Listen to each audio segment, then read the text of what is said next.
Ladies and gentlemen, thank you for joining us for the U.S. Astronaut Hall of Fame induction ceremony, honoring our nation's space heroes.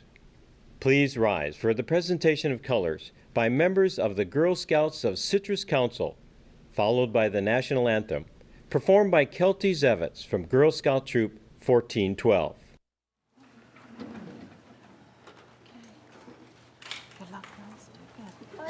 Attention. Color guard, advance.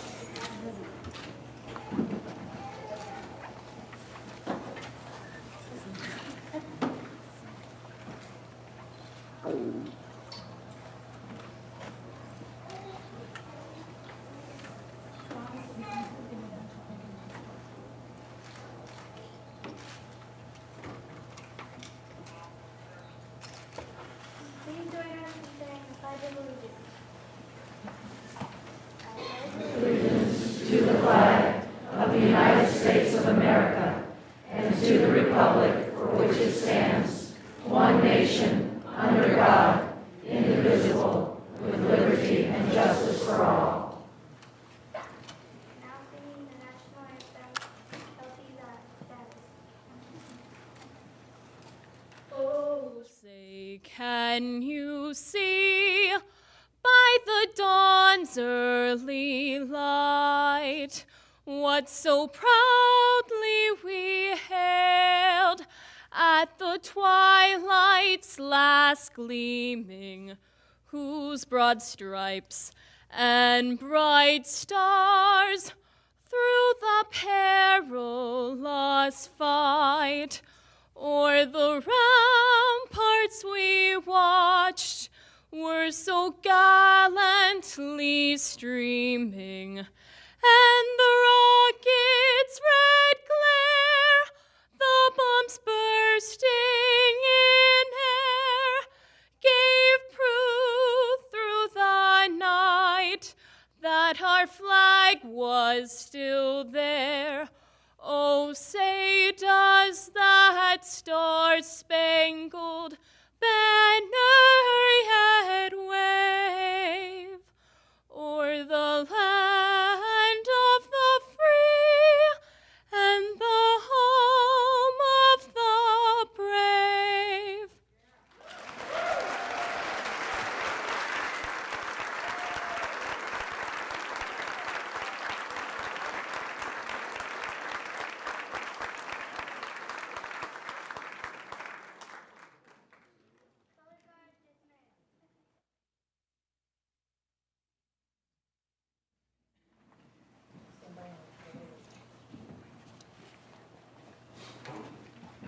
Color guard dismissed.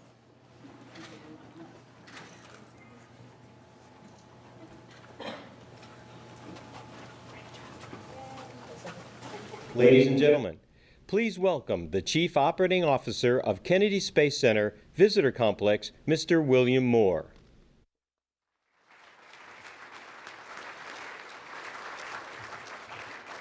Good afternoon. Take your seats, please. Thank you. Thanks to the Girl Scouts, and particularly thank you to Kelty for that wonderful rendition of our national anthem. On behalf of 55,000 Delaware North Company employees worldwide, including especially those here at the Kennedy Space Center Visitor Complex, welcome to today's induction ceremony celebrating the 12th class of Space Shuttle astronauts entering the United States Astronaut Hall of Fame. The Visitor Complex is honored to host today's ceremony, celebrating the achievements of 3 NASA astronauts, Bonnie Dunbar, Curt Brown, and Eileen Collins, as they are welcomed into an elite group of space exploration heroes. These are exciting times for the Visitor Complex as we continue to tell NASA's remarkable story. At one time or another, each of today's inductees flew Space Shuttle Atlantis. It's going to be displayed starting on June 29th, just a few steps away from where we are today. The Atlantis will be in a $100 million home of priceless historic spacecraft telling the incredible story of NASA's 30-year space shuttle program. From just a few feet away, our guests will be awed and inspired as they have a very up-close 360-degree view of Space Shuttle Atlantis, including all the wear and tear of